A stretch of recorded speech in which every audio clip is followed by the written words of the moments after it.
அன்பு நண்பர்களுக்கு வணக்கம். இன்றைக்கி நம்ம குக்கிங் வீடியோ பார்க்க போகிறது இல்லை, அதுக்கு பதிலாக நம்ம ஒரு ஈகோ ஃப்ரெண்ட்லி கணேஷா எப்படி செய்கிறதுன்னு பார்க்க போகிறோம். முக்கியமாக நம்ம விநாயகர் சதுர்த்தி செலிப்ரேட் பண்ணுறதுக்கான பர்பஸே பிஓபி யூஸ் பண்ணுறதுனால டிஃபீட் ஆகிடுது. இந்த களிமண் பிள்ளையார் செய்கிறதுக்கு முன்னாடி நீங்கள் நம்ம சேனலை சப்ஸ்கிரைப் பண்ணலன்னா குயிக்காக சப்ஸ்கிரைப் பண்ணிக்கோங்க. பக்கத்தில் இருக்கிற பெல் பட்டனையும் ப்ரெஸ் பண்ணிக்கோங்க. களிமண் பிள்ளையார் செய்கிறதுக்கு முதல்ல நம்ம சீட் பாம் ரெடி பண்ணிக்கலாம். அதுக்கு கொஞ்சமாக கார்டன் சாயில், கொஞ்சமாக ஆர்கானிக் கம்போஸ்ட் சேர்த்துக்கிட்டு இது ரெண்டுத்தையும் நல்லா மிக்ஸ் பண்ணிவிட்டு இதை குட்டி குட்டி உருண்டையாக பிடிச்சி வச்சுக்கோங்க. இந்த கிளே கணேஷா செய்கிறதுக்கு என்னோடய குழந்தைங்களும் அப்பாவும் எனக்கு ஹெல்ப் பண்ண போகிறாங்க.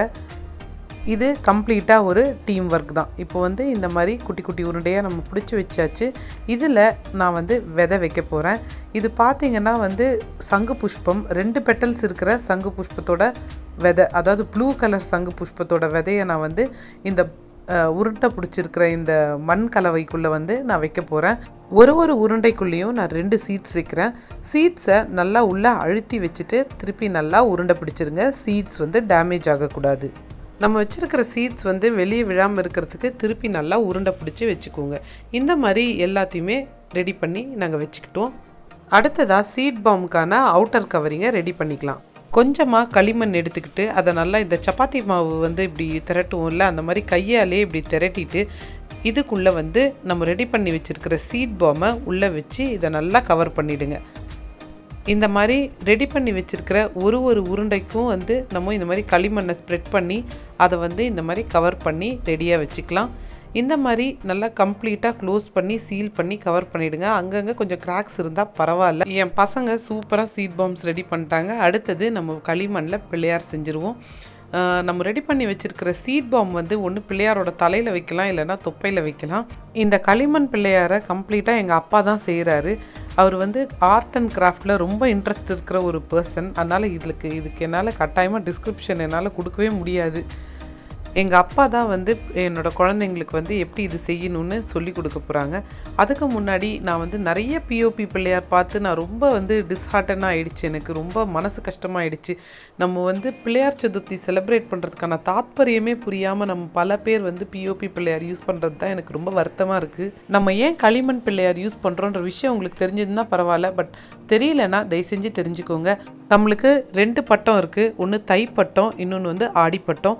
யூஸ்வலாக இந்த 2 பட்டத்தில் தான் நம்ம விதைகளெல்லாம் விதைப்போம். முக்கியமாக ஆடி மாதத்தில் தான் நல்லா மழை பெய்யும், செடிகள் வளர்கிறதுக்கு ரொம்ப ஏதுவான காலமாக அமையுது. இந்த மாதிரி நல்ல மழை பெய்கிற நேரத்தில் பார்த்திங்கன்னா உங்களுக்கு ரிவர்ஸில் வாட்டர் ஃப்ளோ ரொம்ப அதிகமாக இருக்கும். அந்த தண்ணி அடிக்கிற ஃபோர்ஸில் நல்ல ஃபர்டைலான சாயில் எல்லாத்தையும் அடிச்சுக்கிட்டு போயிடும். அடியில் சைடில் இருக்கிற நல்ல வளமான மண்ணை தண்ணி அடிச்சுட்டு போகிறதுனால நீர் மட்டமும் கம்மியாயிடுது. ஸோ இதை தடுக்கிறதுக்காக தான் நம்மளோட முன்னோர்கள் நல்லா காஞ்சி போன கிளே, அதாவது நம்ம விநாயகர் சதுர்த்தி கொண்டாடிட்டு உடனே நம்ம கரைக்கிறது கிடையாது. அன்றைக்கி கிளே ரொம்ப வெட்டாக இருக்கும். அதனால் ஒரு 3, 5, 10 இந்த மாதிரி நாட்கள் கழித்து நம்ம அந்த டைட்டான ஹார்டான கிளேயை தண்ணியில் விட்டோன்னா அந்த கிளே நிறைய எந்த அளவுக்கு ட்ரையாக இருக்கோ அந்த அளவுக்கு தண்ணியை அப்சார்ப் பண்ணி வாட்டர் ஃப்ளோவை கண்ட்ரோல் பண்ணுற அளவுக்கு அந்த கிளேக்கு கெப்பாசிட்டி உண்டு. அதனால தான் இந்த ஆடி மாதத்துக்கு கழித்து ஆவணி மாதத்தில் நம்ம பிள்ளையார் சதுர்த்தி செலிப்ரேட் பண்ணுறோம். எனக்கு தெரிஞ்ச தகவலை நான் உங்கள் கூட பகிர்ந்துக்கிட்டேன். உங்களுக்கு இன்னும் மேலும் இதை பற்றி ஏதாவது தகவல் தெரிஞ்சதுன்னா தாராளமாக கமெண்ட் செக்ஷனில் நீங்கள் ஷேர் பண்ணிக்கோங்க. I am always open to comments. இந்த சயின்ஸ் தெரியாமல் நம்ம பல பேர் பிளாஸ்டர் ஆஃப் பாரிஸ் அப்படின்னு சொல்லப்படுற பிஓபியை நம்ம பிள்ளையார் வடிவத்தில் அமைச்சு நம்ம நம்மளே அழிச்சிக்கிறதுக்கான பாதையை உருவாக்கிக்கிறோம். தண்ணியை பாழாக்குறோம். அதுக்கப்புறம் அதில் வாழற ஜீவன்களை நம்ம இந்த பிஓபி போட்டு துன்புறுத்துகிறோம். அது சீக்கிரத்தில் மக்கிறதும் கிடையாது. அப்போது இதுக்கான பர்பஸ் தான் என்ன, அதை நம்ம கட்டாயமாக யோசிக்கணும். நம்ம சின்ன வயசுலேருந்தே குழந்தைங்களுக்கு இதை பற்றியான புரிதலை உண்டாக்கிட்டோன்னா அவங்களும் இயற்கையை பாதுகாக்கிறதுக்கான வழிகளில் ஈடுபடுவாங்கன்றது என்னுடைய கருத்து. இப்போ பிள்ளையாரோட தொப்பை தலையிலெல்லாம் சீட் பாம் வச்சு ரெடி பண்ணியாச்சு. என் பசங்க பிள்ளையார் மட்டும் செய்யலை, வேறு என்னென்னவோ பல உருவங்களெல்லாம் கூட அழகாக செஞ்சுருந்தாங்க. இதெல்லாம் பார்த்திங்கன்னா லிச்சி சாப்லிங்ஸ். லிச்சி ஒரு வாட்டி நாங்கள் சாப்பிட்டோம். ரொம்ப தித்திப்பாக டேஸ்ட்டாக இருந்துச்சு. அதனால் அந்த சீட்ஸ் எல்லாம் நான் ஜெர்மினேட் பண்ணி சாப்லிங்ஸ் ரெடி பண்ணேன். யூஸ்வலாக சாப்லிங் ரெடி பண்ணுற கப்பை கூட நான் வந்து ரீயூஸ் பண்ணிவிடுவேன். பட் இதை பார்த்தீங்கன்னா வந்து இதோட ரூட் வந்து அடியில் போயிடுச்சு. ஸோ ரூட்டை டேமேஜ் பண்ணக்கூடாதுன்றதுக்காக நான் வந்து கப்பை வேறு வழி இல்லாமல் கட் பண்ணி எடுத்துட்டேன். பட் இதை ப்ராப்பராகவும் நான் டிஸ்போஸ் பண்ணிட்டேன். இந்த குட்டி நாத்தை வந்து நான் ஒரு பிளாஸ்டிக் இல்லாத ஒரு அட்டை டப்பாலையும் போட்டுக்கிட்டேன். இன்னொன்று ஒரு செட்டு வந்து கொட்டாங்கச்சி வச்சு நான் ரெடி பண்ணிக்கிட்டேன். இப்போ நான் ரெடி பண்ணி வச்சுருக்கிற சீட் பாம் பிள்ளையாரை வந்து நான் இதில் வச்சாச்சு. அரச மரத்தடி பிள்ளையார் பார்த்துருப்போம். இது லிச்சி பிள்ளையார். நீங்கள் பூஜையை முடிச்சுட்டு இந்த பிள்ளையாரை வந்து ஒரு பாட்லேயோ இல்லாட்டி உங்களோட கார்டன் சாயிலில் நீங்கள் வச்சுட்டு தண்ணி ஊற்றுனீங்கன்னா நீங்கள் சீட் பாமாக நீங்கள் உள்ளே என்ன சீட் வச்சுருக்கீங்களோ அது வந்து சூப்பராக வந்து ஜெர்மினேட் ஆகும்.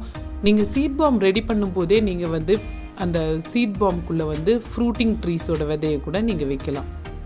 நம்ம முடிஞ்ச அளவுக்கு ஃப்ரூட்டிங் ட்ரீஸ் மாதிரி வச்சோன்னா அதுலேருந்து வர ஃப்ரூட்ஸ் வந்து நம்மளுக்கு மட்டும் பயன்படாமல் அணில் மாதிரி சின்ன சின்ன அனிமல்ஸ்க்கும் வந்து அது ஃபுட்டாக சர்வ் ஆகும். இப்போ சீட் பாம் பிள்ளையாரெல்லாம் செஞ்சாச்சு. பிள்ளையார் மட்டும் இல்லை, என் பசங்க வந்து மூஞ்சிரு இது எல்லாமே செஞ்சு வச்சுருக்காங்க.